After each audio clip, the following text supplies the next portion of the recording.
Hi everybody. So after discussing provisions in BNS related to women and children, now we have shifted to BNSS जो कि CRPC होता था पहले. अब इसको बोलते हैं भारतीय नागरिक सुरक्षा संहिता.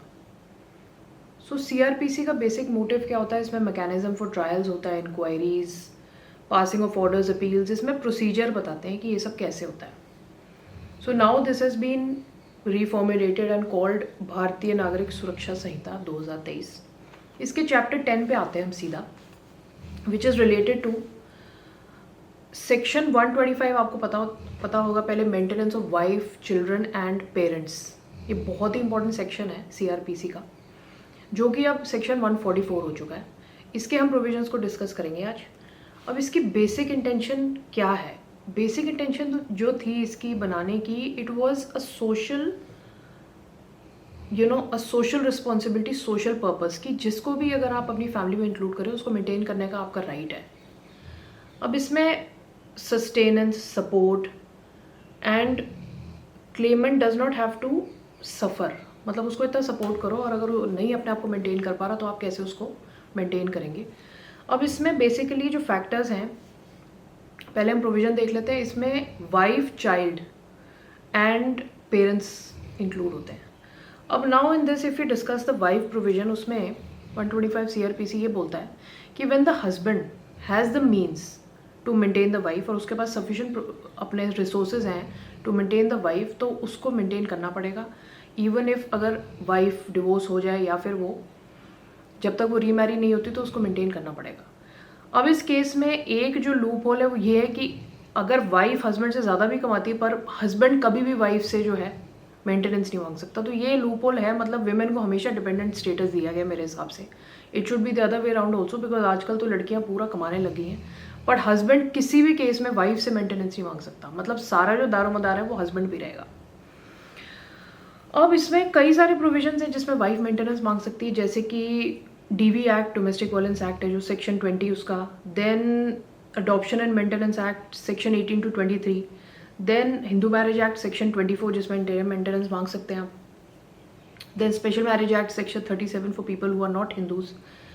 मुस्लिम्स का एक अलग एक्ट है. तो इसमें जो डेस्टिट्यूट होते हैं, can not maintain themselves, they are included. Provision थोड़ा देख लेते हैं हम. I will explain in a whiff. इसमें order of maintenance of wife, children, parents, इसमें 3 कैटेगरीज हैं.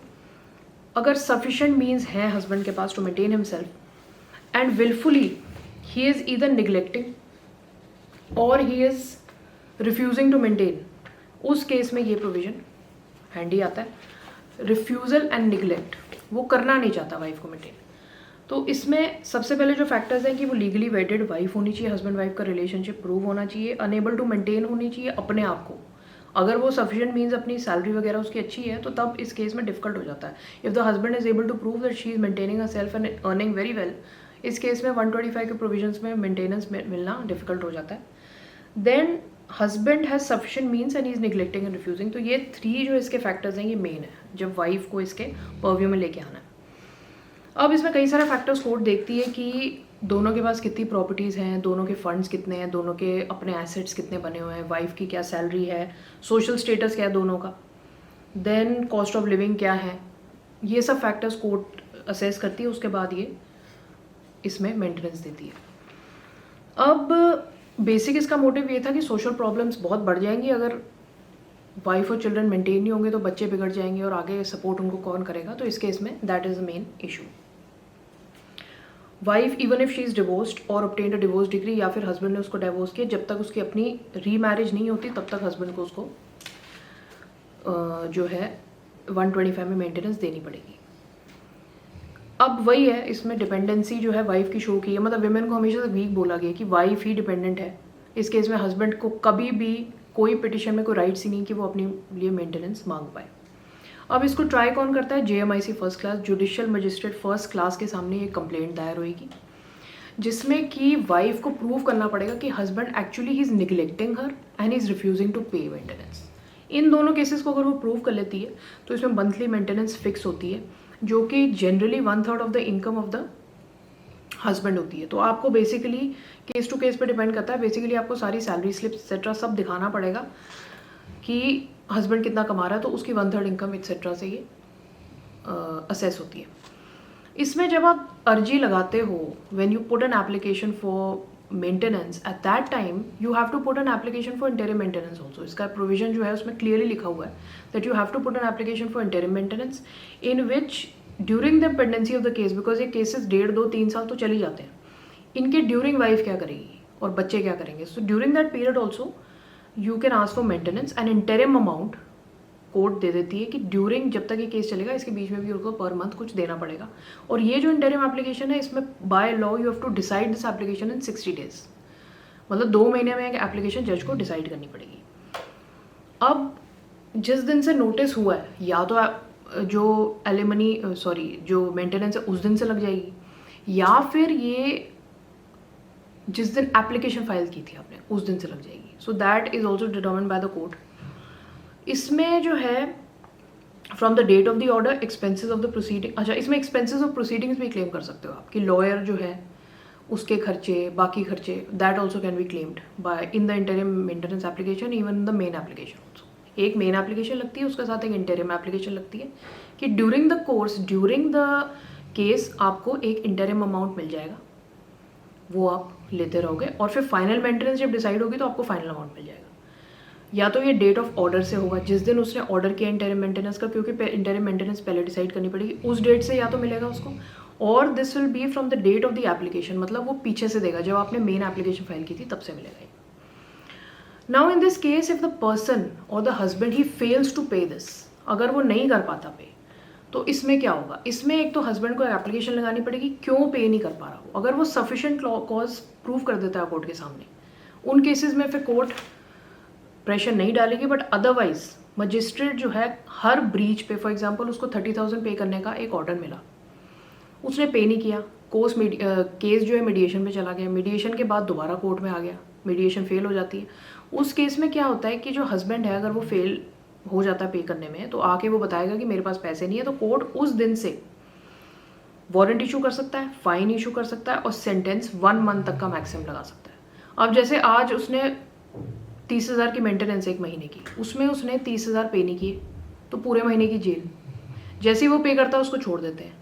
अगर अगले महीने में वो 15 दिन की मेंटेनेंस पे करता था तो फिर से 15 दिन की जेल हो जाएगी। मतलब ये रेकरेंट है, जैसे ही वो पे नहीं करेगा उसको अंदर जेल में डालेंगे, और फिर वो पे कर देगा तो उसको फाइन के साथ फिर छोड़ भी देंगे। और ये जब तक केस चलेगा या फाइनल के बाद भी ये बार बार कॉज ऑफ एक्शन राइज होगा और बार बार वो जेल जाएगा। ऐसा नहीं कि एक बार जेल चला गया तो खत्म, अगर उसने पे करना बंद कर दिया तो this will go on and on. अब इस केस में बहुत इंपॉर्टेंट एस्पेक्ट ये है कि अगर वो पे नहीं करता, तो अगर वाइफ घर में बैठी हुई है, उसका लॉयर भी बैठा हुआ है, तो ऐसे कोर्ट अपने आप से एक्शन नहीं लेगा। केस आपका पेंडिंग है बट अपने आप से एक्शन नहीं लेगा कोर्ट। इंटरिम मेंटेनेंस अगर उसने पे नहीं की, तो file an application in court and say that this person is not paying.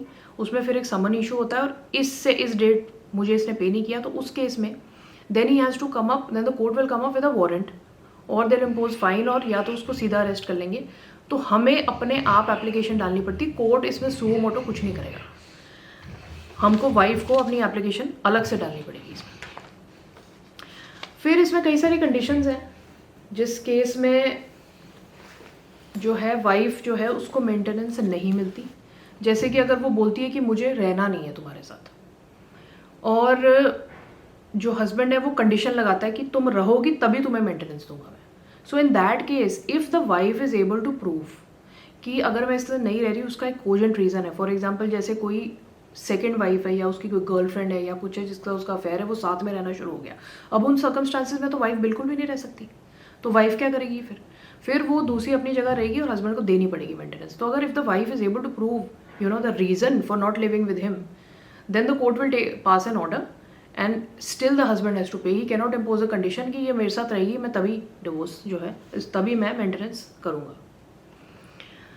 अब क्लॉज 4 इसका बड़ा इंपॉर्टेंट है। उस केस में क्या होता है कि कुछ ऐसी सिचुएशंस आती है जब वाइफ को मेंटेनेंस डिनाई कर सकती है कोर्ट। इसके पूरे प्रोविजंस हैं, maintenance interim plus allowance. Allowance means जो उसको ड्यूरिंग द प्रोसीडिंग्स, जैसे एक लॉयर के खर्चे एक्सेट्रा, ये तीनों चीज़ें डिनाई हो सकती हैं। First is adultery. अगर वाइफ ड्यूरिंग दिस पीरियड किसी और आदमी के साथ रहती है और आपने वो अडल्ट्रस रिलेशनशिप को प्रूव कर दिया, तो इस केस में वाइफ जो है उसको मेंटेनेंस ग्रांट नहीं होगी, ये एप्लीकेशन रद्द हो जाएगी, डिसमिस हो जाएगी। Refuses to live without cause, अगर वो प्रूव नहीं कर पाएगी मैं क्यों इसके साथ नहीं रहना चाहती, अगर ये 498 का भी कोई मैटर नहीं चल रहा है इनके बीच में और DV एक्ट सेक्शन 12 में भी आपने कुछ नहीं डाला, तो इस केस में अगर कोई डोमेस्टिक वायलेंस भी नहीं, कुछ भी नहीं है, तो क्यों आप नहीं रहना चाहते साथ में, अगर वो प्रूव नहीं कर पाती, इन that case also she not get any maintenance. और अगर उन्होंने म्यूचुअल कंसेंट पे एक अग्रीमेंट बनाया और वो म्यूचुअल कंसेंट से अलग अलग रह रहे हैं, उस केस में भी उसको मेंटेनेंस नहीं मिलेगी। अगर 6 महीने बाद, फॉर एग्जाम्पल जैसे आपने केस फाइल किया 6 महीने 2 महीने बाद, अगर हस्बैंड एक एप्लीकेशन लगा के प्रूव कर देता है कि वाइफ इन कंडीशंस में आ चुकी है, तब उसको जो ग्रांट भी हुई है मेंटेनेंस वो भी कैंसिल हो जाएगी, चाहे वो इंटरिम हो चाहे वो फाइनल हो।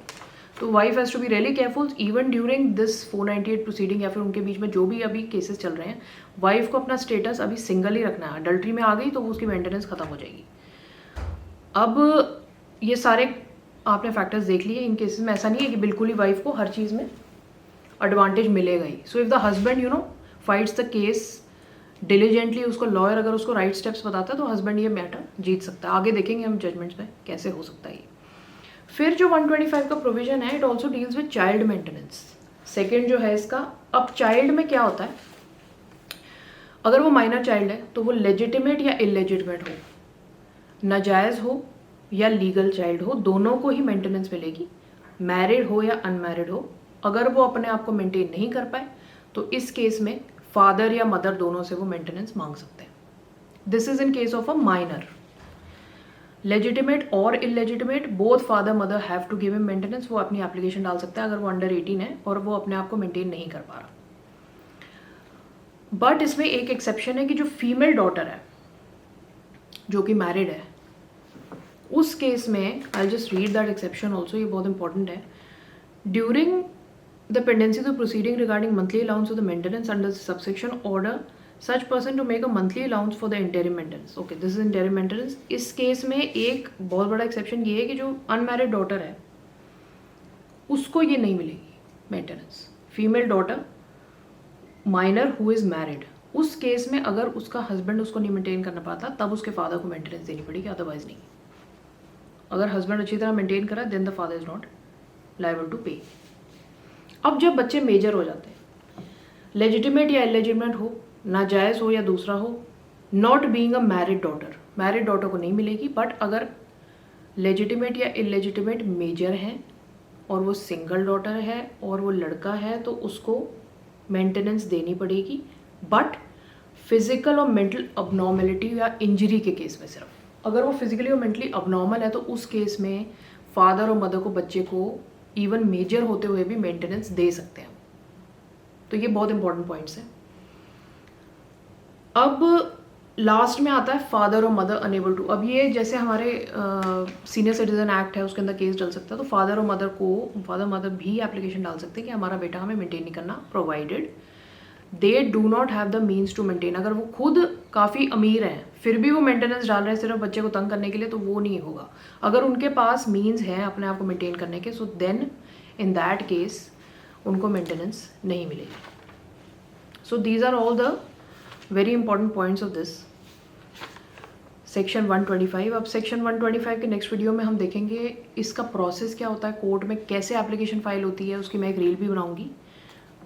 इसमें क्या क्या डॉक्यूमेंट्स वाइफ को लगाने पड़ते हैं, देन केस लॉ क्या है इसमें latest, we'll deal with that in the next video. Thank you.